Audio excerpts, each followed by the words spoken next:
Essa história parece fofa, mas ela é triste. É tipo aquele filme Meu Primeiro Amor.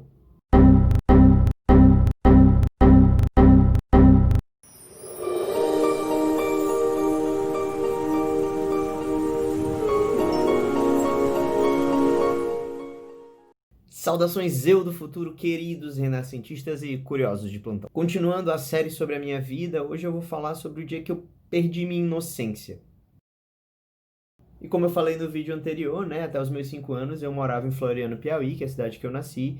E na maior parte do tempo, tirando quando tinha alguma festa ou alguma coisa assim que as pessoas queriam me arrumar de menininho, tava tudo bem, eu brincava com todo mundo, não tinha muitos limites, assim, não tinha essa coisa de, essa é coisa de menino, coisa de menina e pronto. Mas aí com 5 anos eu fui morar em São Luís e a coisa começou a mudar. Quando eu cheguei em São Luís, primeiro eu fui estudar num colégio de bairro, né, perto da minha casa. E lá que eu fiz a alfabetização e a primeira série, depois eu mudei de colégio. E aí, nesse período que eu tava lá super empolgado, aprendendo a escrever, o que é que um bom taurino com lua em câncer faz assim que ele aprende a escrever? Escreve uma cartinha de amor, né? Claro. E aí, tinha uma menina na minha turma, isso eu não lembro exatamente quantos anos eu tinha, mas eu devia ter uns 6 anos, sei lá. E aí tinha essa menina na minha turma, chamava Adriana, que eu achava ela muito bonita e legal, eu era muito encantado por ela, assim. E aí eu resolvi nesse dia escrever uma cartinha de amor. Na verdade não era bem uma cartinha, né? Era mais um bilhete. E tava escrito basicamente assim, tipo: Oi Adriana, gosto muito de você, você é muito bonita, legal, inteligente. Alguma coisa assim, né?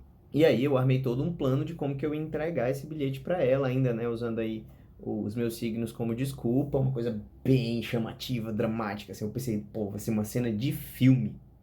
Basicamente eu pensei em entregar quando eu estivesse saindo, né? Porque lá a gente ia sendo liberado por ordem, né? Das carteiras e tal. Daí eu pensei, bom, vou pegar o bilhetinho, vou passar, vou deixar na carteira dela e vou sair, tipo, né, me achando, porque até então eu pensava que isso que eu tava fazendo era a coisa assim mais fofa do mundo, ela ia achar lindo, maravilhoso. Porque até então, pra mim, se os meninos podiam fazer isso, eu também podia fazer. Não tinha nenhum problema, né? Eu não entendia que a sociedade ia achar isso feio ou errado. Pra mim, tava ok. O único medo que eu tinha, né, era da reação dela. Eu pensava, bom, vai que ela não vai me querer, vai dizer que eu sou feio, sei lá, qualquer coisa assim. Então eu pensei, não, eu vou deixar só, né, aqui superior, deixo o bilhetinho, ela vai abrir, ler, achar fofo, eu já vou estar saindo. Eu saí assim pela sala, dou uma olhadinha e pronto. Daí eu achei que ia ser o máximo, e aí no outro dia, né, amores para sempre. Sei lá o que eu achei. Mas eu achei que ia ser muito legal fazer isso, ia ser muito fofinho. E assim eu fiz, né? Chegou a minha hora, levantei, peguei meu bilhetinho, dei uma volta assim na turma, só para deixar o bilhetinho na carteira dela e saí todo me achando. Só que aí, quando eu entreguei, eu escutei logo uns risinhos, assim, e aí eu dei uma olhada pra trás. E nisso já estavam as amiguinhas dela tudo em cima, lendo o bilhete. Aí naquele momento eu tive uma mistura de sentimentos.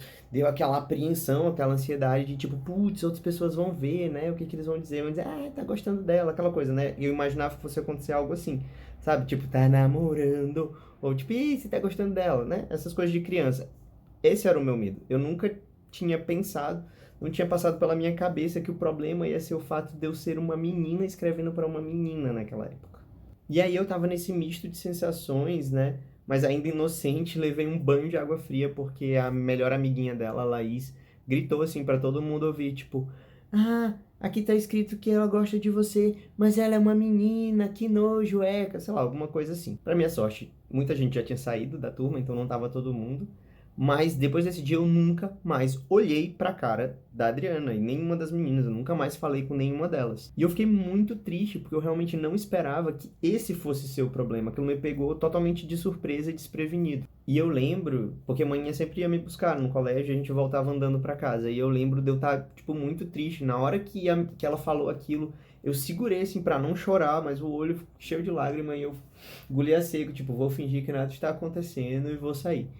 Mas manhã percebeu que eu não estava bem e ficou me perguntando o que é que tinha acontecido e eu não quis falar, eu estava morrendo de vergonha. E acho que foi a primeira vez na vida que eu lembro que eu tive vergonha de ser eu. E assim, é uma coisa que eu até posso falar depois em outros vídeos, mas a minha ida para São Luís foi muito difícil para mim. Eu chorava todos os dias. Eu odiava estar ali, porque em Floriano tinha toda a minha família, um monte de primo para brincar, liberdade. Lá em São Luís era só eu, meu pai e minha mãe dentro de uma kitnet, de um cômodo só, não tinha com quem eu brincar. e começaram a aparecer todas essas barreiras, né? Meu pai era bem rígido, e aí na escola era isso, então eu odiava tudo que São Luís representava para mim. E eu não sabia explicar ou expressar isso para os meus pais, mas eu sabia que em Floriano eu me sentia super bem, e lá eu me sentia uma merda. Eu comecei a ter vergonha de ser eu não tinha coragem de falar para minha mãe o que eu estava sentindo e o que eu realmente queria.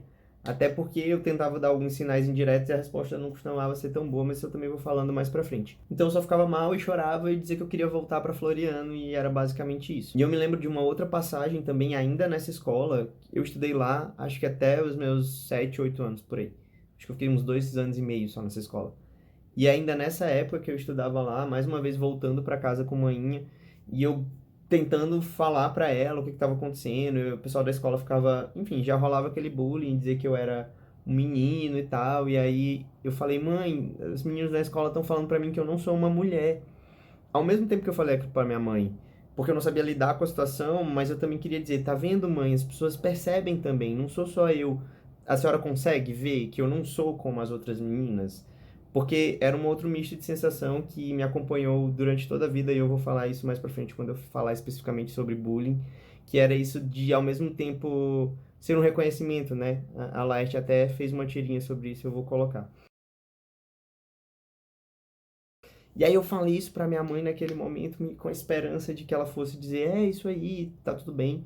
E aí ela fala, né? Eu falei, mãe, estão dizendo na escola que eu não sou mulher. E a mãe disse que era pra eu responder assim, diga, eu não sou mulher mesmo não. Aí ela fez uma pausa, e aí eu fiquei assim, tipo, caralho, é agora, né? Tudo será resolvido na minha vida, minha mãe finalmente entendeu.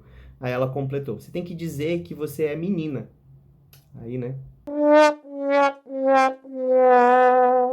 Aí eu fiquei decepcionado com aquela reação, mas entendi e falei, tá, né, vou tentar usar, porque eu também queria que as pessoas parassem de, enfim, fazer bullying comigo, né, de falar essas coisas pra mim. Mas eu tentei fazer isso e aí não deu muito certo, porque na hora lá eu me embananei, o menino falou isso de novo, eu falei, eu não sou menina mesmo não. E aí ficou por isso mesmo, eu falei, foda-se. Mas eu brigava com os meninos, tipo, não ia na porrada, mas como eu era mais bravo já desde sempre, os meninos meio que começaram a me respeitar e não enchiam tanto o saco. Mas esses comentários sempre rolaram a minha vida inteira. E aí, por essas e por outras, eu fui ficando mais isolado, e aí eu comecei a fingir que eu era uma outra pessoa, né? Disfarçar como eu realmente era, para tentar não sofrer tanto bullying, tanta discriminação, tanto preconceito e de alguma forma, enfim, me enturmar, né? Mas obviamente eu não conseguia fazer o papel 100% do tempo, né? Esse papel de menininha. E principalmente quando eu tava brincando, eu tava mais à vontade, eu me revelava como eu realmente era. Mas isso é assunto pro próximo vídeo. Até lá.